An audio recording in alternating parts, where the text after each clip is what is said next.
How's it going, internets? I hope you're having a lovely day. It's that time again. It's time to get into some animation. It's time to get creative. It's time to get that imagination running wild. And it's time to get inspired. And today's inspiration comes from Marc Silvestri. And if you're not familiar with his work, check right over here. He's a phenomenal comic book illustrator and writer and concept artist. And I believe he runs Top Cow Comics as well. And he's done work on X-Men, he's done work on Batman, he's done work on The Incredible Hulk, he's done work on Witchblade, just a phenomenal run of great series that he's been a part of, and I love his work. I think it's totally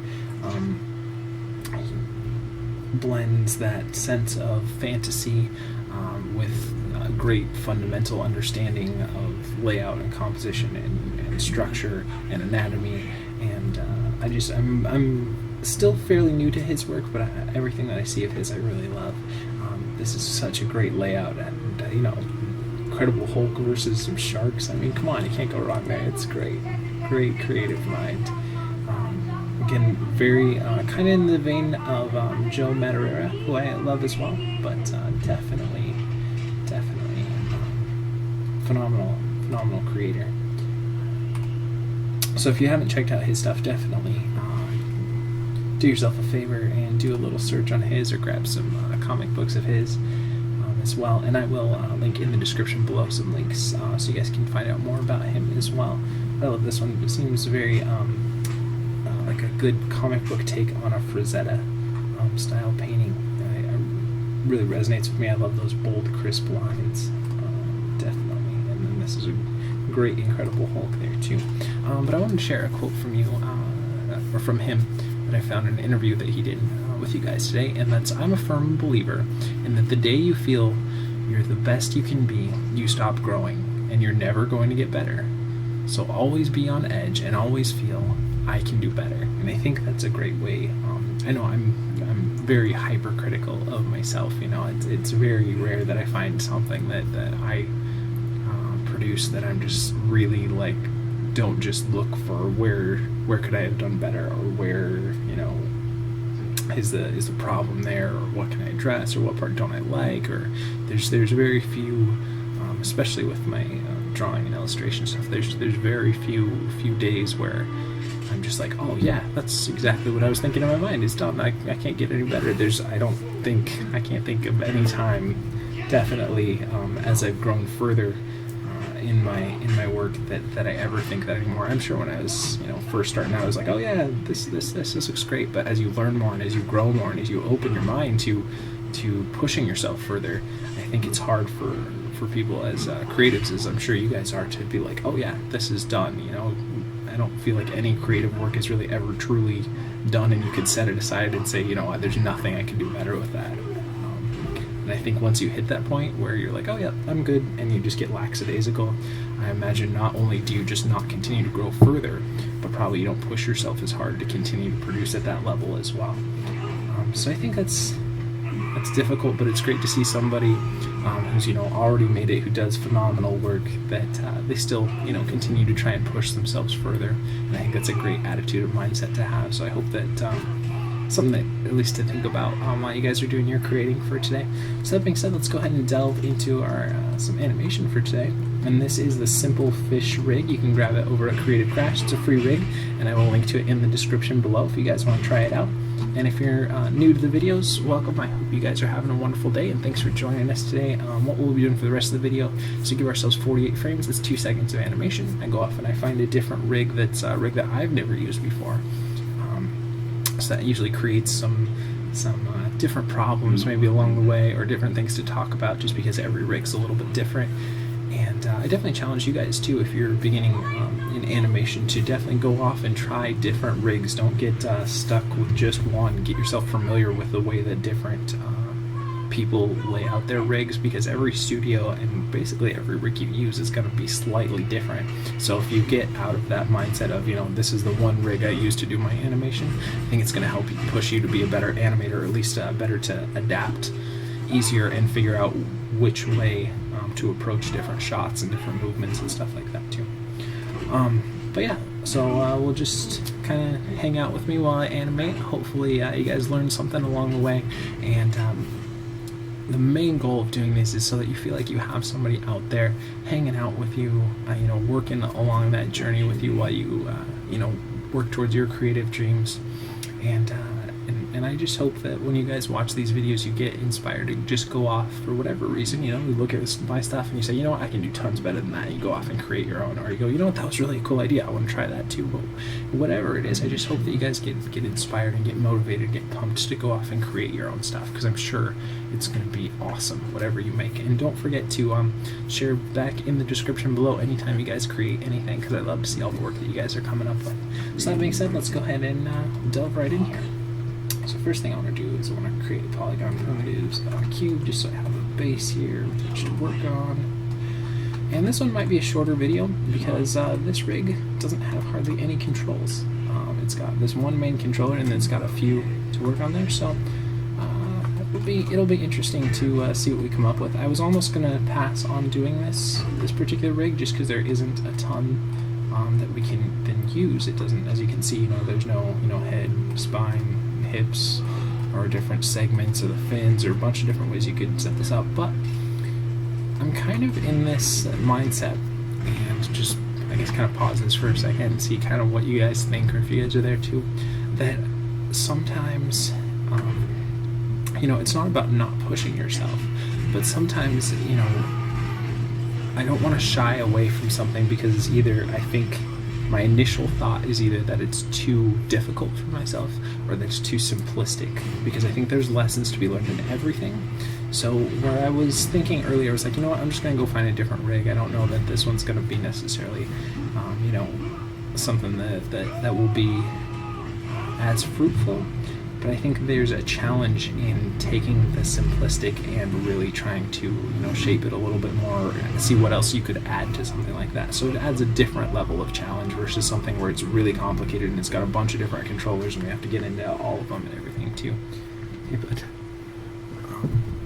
So anyways, let's go ahead and figure out what we want to do with this one. I was thinking we just do like a low glide back and forth over the ground here. So go ahead and switch to 48 frames. 0, and let's go ahead and save our shot, since I haven't done that yet. And we are using Autodesk Maya 2014, which is a phenomenal program. Again, it will be in the description below if you guys want to find out more information about it. And I believe for most students, they usually have some good discounts or free versions that you guys can try out as well. And let's just call this Simple Fish Anim, and we'll save. Actually, I kind of want to check and see. Sorry about that. I might have to save the. Okay. Usually want to save whatever file format they have, and I need to check before. Sometimes it's ASCII or sometimes it's binary. So, anyways, let's go ahead and let's do. Just try and make this pose a little more interesting.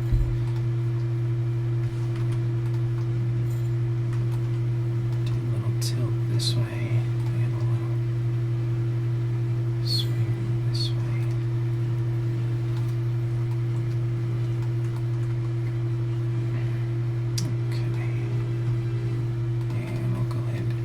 Set our first key there.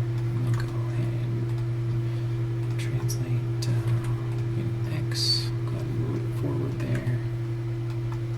And I think I'm going to bring that down just a little bit because I still want it to kind of hover over the ground. Because if you've ever seen these type of fish move in the wild, they usually stay very close, very low to the ground, to the ocean floor. Okay. And let's go Window, Animation Editors, Graph Editor, and as you can see there's definitely a slow in and a slow out to that movement. We'll watch it again. And we want that to be consistent and give it a good opportunity to talk about. So why the character is slowing in and slowing out is because this line right here is barely moving, and you've got a good amount of movement, and it barely moves back in. And what we want for this shot is just to have a consistent movement throughout, so we're going to make that like a straight line together, about as consistent as we can get there. And let's go ahead and look at that again. And again, you'll just see there's like a consistent amount of movement there. And let's go ahead and go on 8s.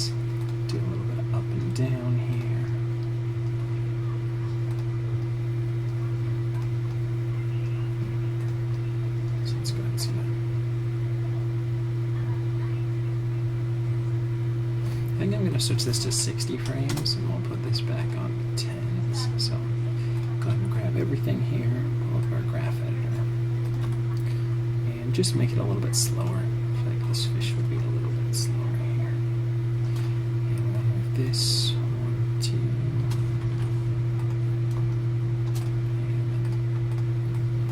2. So there's 10 frames between the up and the down positions here. I'm just adjusting the timing here a little bit.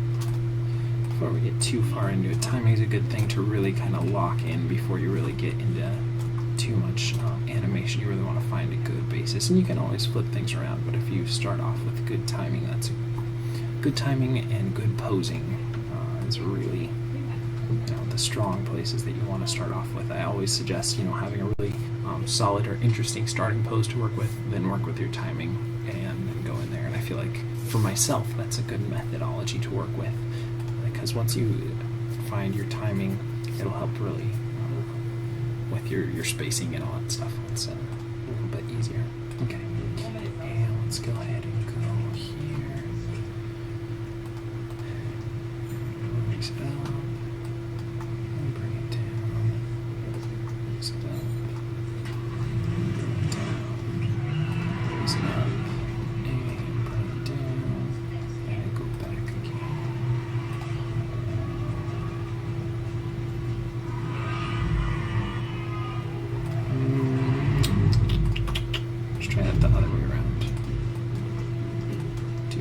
Of what we had done before. So let's see here.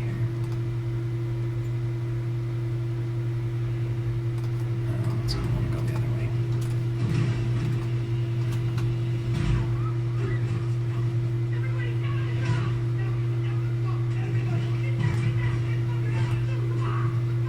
Maybe we'll keep it on 10s. I just don't feel like the timing's really where I want it to be, because I won't.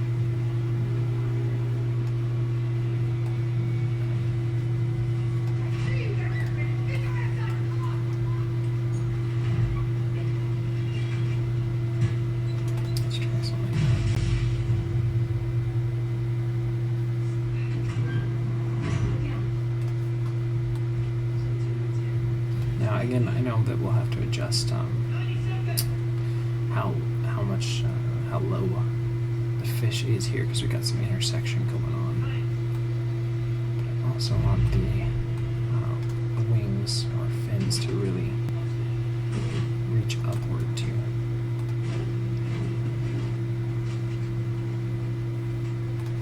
So maybe we'll do a little less down and a little more up. Let's see.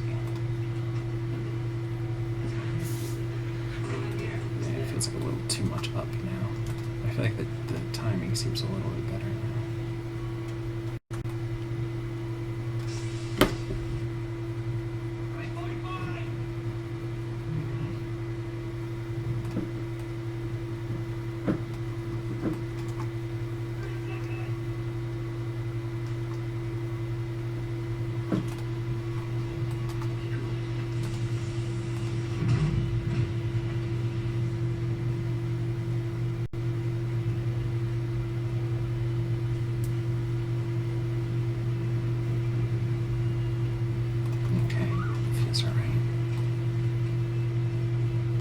Let's do a little bit of rotate. I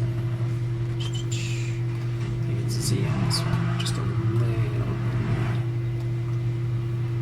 This is probably too much already, but I think I want to just so the head kind of leads the movement here.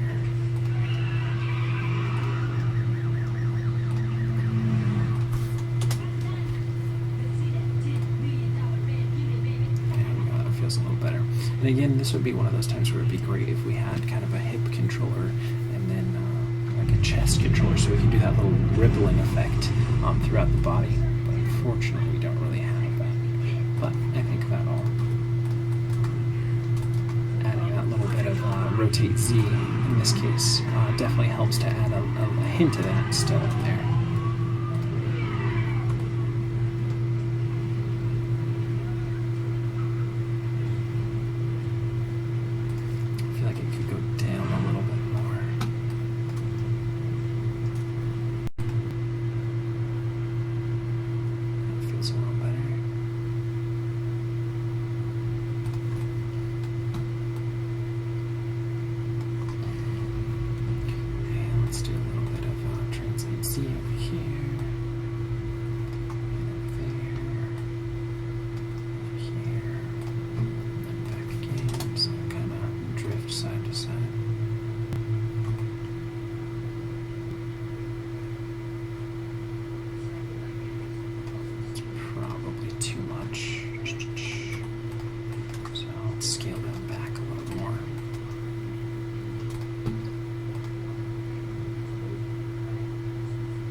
again, this would be great if we had a way to really mix up the tail and break it up so that we had a middle section of the tail. So maybe we'll just reduce it a little bit.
Let's do a little bit less of that.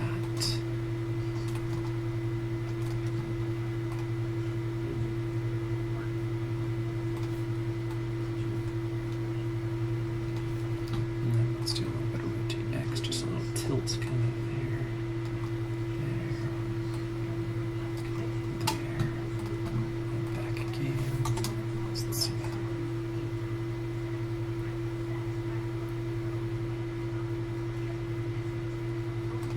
Probably too much tilt here, so I'll scale it back. It's always good to push things too far and then pull them back rather than continue inching them forward for hours and hours.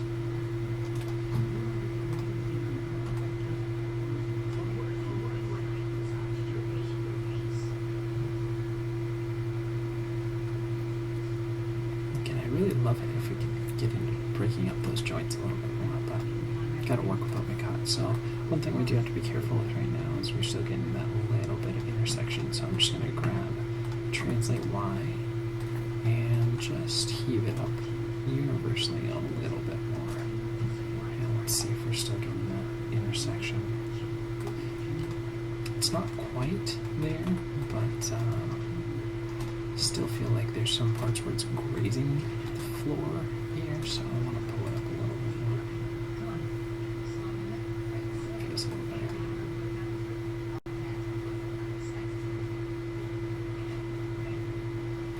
Okay, now let's go ahead and add some tilt to the head here.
just minimizing, but I think that's about right.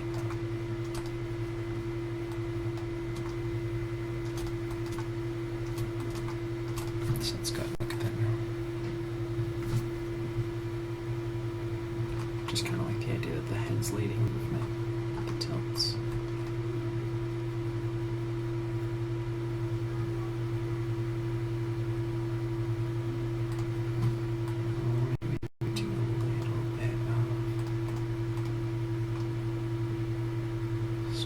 Stretch here.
So let's clean that up a little bit more, just so that we can get some kind of almost breathing feel to it. So let's see how it feels. And then we're going to also need to do a little bit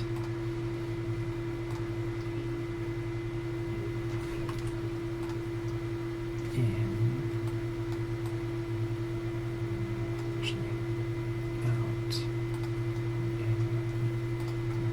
so it still has the same kind of volume there.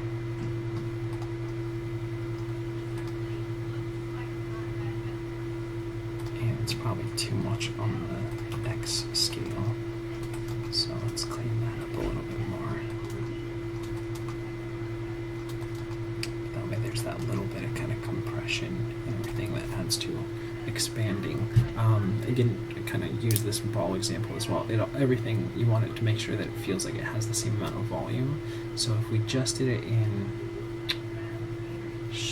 well, let's take a pencil, and let's say we shortened it like this. We wouldn't have the same amount of volume. We'd have to also expand it like you would with a ball, or any sort of object that you want to maintain the same volume. So if we stretch it, it gets skinnier, but it gets taller. And if we squash it, it gets shorter, but it gets fatter.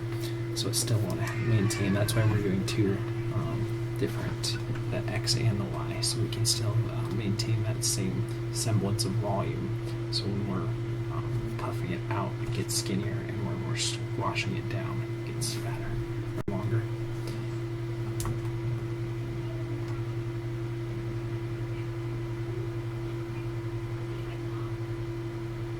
Yeah, I feel like that works. There's really not any other, fortunately, not really any other controllers we really have to play with on this guy. We can maybe do some more swing in the tail, I guess. Just exaggerate it, especially if we're going from this angle. Let's see how that looks.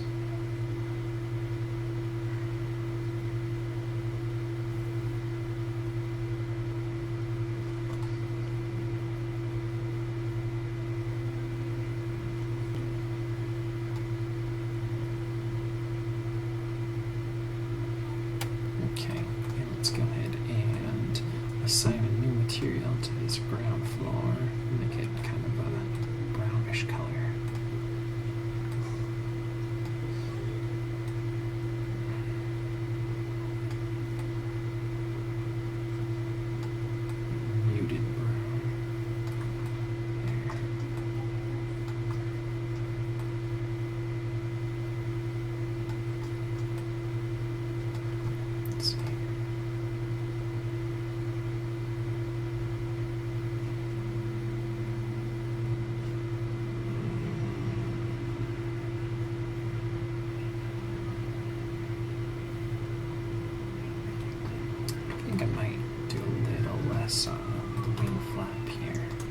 just a little bit less.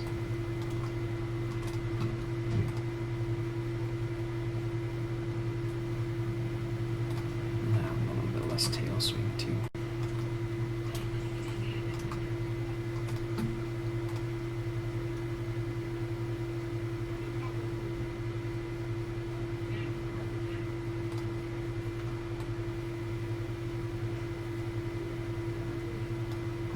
Part of me thinks that we should. This isn't a very good silhouette right here. But if we do this, it's too straight on. So let's see if we can't find a better camera angle. It's a little bit better.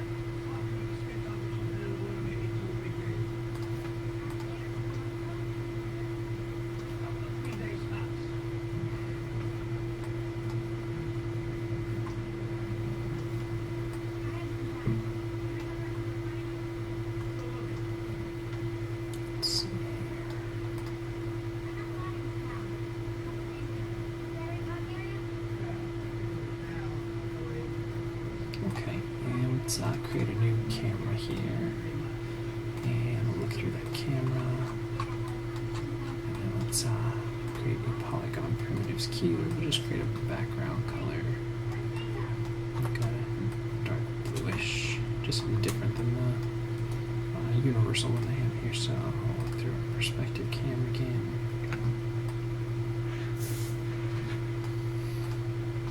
Let's assign a new material here. Let's put a Lambert on that as well. And let's do kind of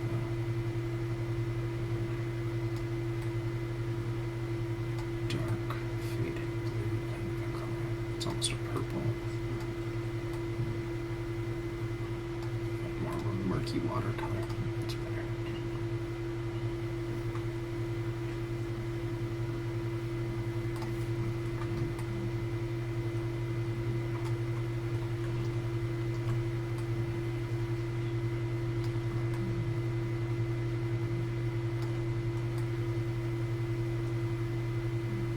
Still like to keep the idea that it's not really touching the ground, but just lightly grazing it. Feels pretty good. So let's go ahead and turn our nerve curves off. And let's go ahead and look at that now. That works. Like I said, probably be a little bit of a shorter one today, but I think overall we still were able to get some more interesting animation out of this rig. It's a very simplistic rig, but I think it does the job. You know, if you just want to kind of a background fish in a little shot you were doing, fairly easy to animate and get something decent looking out for pretty quick. So let's take a look back at where we started. We're looking at Marc Silvestri, and he said, "I'm a firm believer in that the day you feel you're the best you can be, you stop growing and you're never going to get better. So always be on edge and always feel I can do better." I think it's a great challenge for all of us to never be complacent in our journey or in our growth as creatives, is to continue to strive to do better than you're doing right now, no matter how phenomenal you are, that you can always continue to push yourself and try harder and come up with different creative ideas. And it's always good to, you know, one thing too that I found is you know, it's good to try out different mediums and different ways of expressing your creativity. I know for myself, I didn't really understand timing in animation until I started thinking. I used to play in a lot of bands, play a lot of music and stuff. And when I started thinking in timing in animation, the same as in like beats in a song, you know, it's so much, it opened my eyes to, oh, of course, timing, you got, you know, 2/4, 3/4, you got your, you know, there's just ways that you can break up your timing. And then you can add, like, you know, if you do something on 1s versus 2s, that's, you know, the same way as doing it on, you know, really quick beats versus, you know, every other beat, or you can do stuff on just crazy things with timing. And it helped me to understand timing. But I know I'm not saying that I'm a master at either music or timing. No, absolutely not. But it definitely was something that I didn't understand fully when I was just looking at it from one way. So exploring creative expressions in other mediums definitely can help enhance. And if you feel like you've hit one of those plateaus where you're just kind of sitting there, try maybe you know, experimenting with you know, painting. If you're not usually painting, maybe that'll help you understand something different in your sculpting, or try screenwriting if you're usually just write novels, or just something where it's still working the same creative muscles, but just maybe not in the same way. But either way, thanks again for watching, thanks for liking and subscribing, and for all the comments, and definitely if you end up doing an animation with this rig, share it back so I can see all the wonderful stuff and give you guys some thumbs up and good jobs. And if there's things in this animation that you thought are really helpful or anything, definitely let me know down below. Or if there's things that you're like, what, I could have done this better, here's how I do it, definitely, any of that kind of stuff is just phenomenal, and it all helps you as well. And I mean, I know that when I watch other people's animation, it helps me if I really pause and think through it, and my critical thinkings of things that I really liked about something, or the things that I didn't. It just helps to work those creative muscles. So that being said, you guys are awesome. I hope that you take this quote and you kind of think about it a little bit more. I know that it's a good one for me to remember to continue to always be pushing myself. And that being said, we'll see you for some more animation, because I love you guys. You're awesome tomorrow.